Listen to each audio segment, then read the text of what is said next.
చంద్రబాబు నాయుడు గారు గొప్ప అవకాశాన్ని మీరు ఆల్రెడీ పోగొట్టుకున్నారు.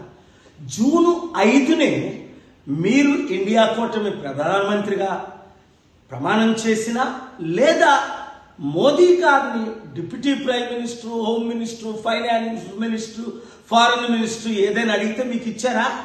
ఇవ్వలేదు. 240 సీట్లు బీజేపీకి ఉన్నప్పుడు మిమ్మల్ని నితీష్ కుమార్ని వాడుకొని ఇప్పుడు 309కి వచ్చారు. ఇప్పుడు మీ 16తో మీరు బయటకు వచ్చినా వారికి చేసే నష్టం లేదు. అప్పుడే నేను చెప్పాను, ముందు కండిషన్ ఆంధ్ర రాష్ట్రానికి స్పెషల్ స్టేటస్ ఇస్తానంటేనే నేను మీకు మద్దతు ఇస్తాను అని ప్రకటించమని. మీరు అవకాశాన్ని పోగొట్టుకున్నారు. స్టీల్ ప్లాంట్ని అమ్మను అని అనౌన్స్ చేస్తేనే మీరు మద్దతు ఇస్తానని చెప్పమన్నాను. మోదీ గారు ఇచ్చిన 10 వాగ్దానాల్లో ఒక్కటి కూడా నెరవేర్చలేదు. మీరు ఢిల్లీ లీడర్స్ని అసలు మిమ్మల్ని జైల్లో పెట్టించింది వారని మీకు తెలుసు. మీకు దేవుడిచ్చిన అవకాశాన్ని మీరు కోల్పోయారు. ఇప్పుడు రేపు చివరి అవకాశం, ఎందుకంటే మీ ప్రమాణ స్వీకారానికి వారిని మీరు పిలిచారు గనుక స్టేజ్ మీద మీరు నిలబడి, ఇప్పుడే నేను మంచి మెసేజ్ పెట్టాను మోదీ గారి పర్సనల్ సెల్ నెంబర్కి, మీరు కూడా స్టీల్ ప్లాంట్ అమ్మము, స్పెషల్ స్టేటస్ ఇస్తాము, ఈ రెండే చాలు మనకి. తత్మయాన్ని పక్కన పెట్టండి.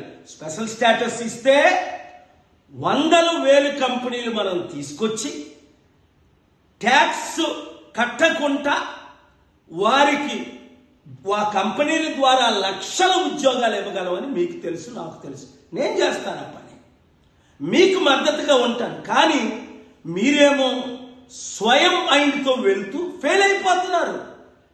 చివరికి ఎంత అప్పు ఉందో మీకు తెలియదు అంటున్నారు. 10 లక్షల కోట్లకు అత్యధికంగా మీరు చేసింది, జగన్మోహన్ రెడ్డి చేసింది అప్పు ఉంది. ఎలా కడతారండి? ఎలా ఉద్యోగాలు ఇస్తారు? ఎలా కంపెనీలు తీసుకొస్తారు? ఇంత మంచి అవకాశాన్ని పోగొట్టుకుంటే 94 గుర్తించుకోండి, 2004 మీరు దేశ నాయకులు ఎలాగైనా అవ్వాలి. నేను ఇచ్చిన సలహాలన్నీ అప్పుడు మీరు ఫాలో అయ్యారు.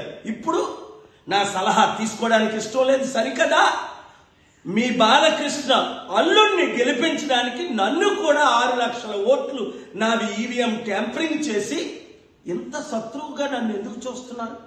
ఇన్ని సంవత్సరాలు, 30 సంవత్సరాలు మీకు బ్లెస్సింగ్స్ ఇచ్చినందుక, సపోర్ట్ ఇచ్చినందుక, ఆశీస్సులు ఇచ్చిన, ఇప్పుడు కూడా మిమ్మల్ని నేను క్షమించి మీకు అండగా నిలబడి దేశంతో ప్రపంచాంతో పోరాడి రాష్ట్ర అభివృద్ధి కొరకు నేను సిద్ధంగా ఉన్నాను. మీరు సిద్ధంగా లేరు కదా? ఆలోచించండి, దైవ నిర్ణయాలు తీసుకోండి. దేశం కొరకు, ముఖ్యంగా మన రాష్ట్ర అభివృద్ధి కొరకు, 6 కోట్ల ప్రజల్ని రక్షించడం కొరకు ఒక్క మంచి పని మీరు చేయండి. దేవుడు మిమ్మల్ని దీవిస్తాడు.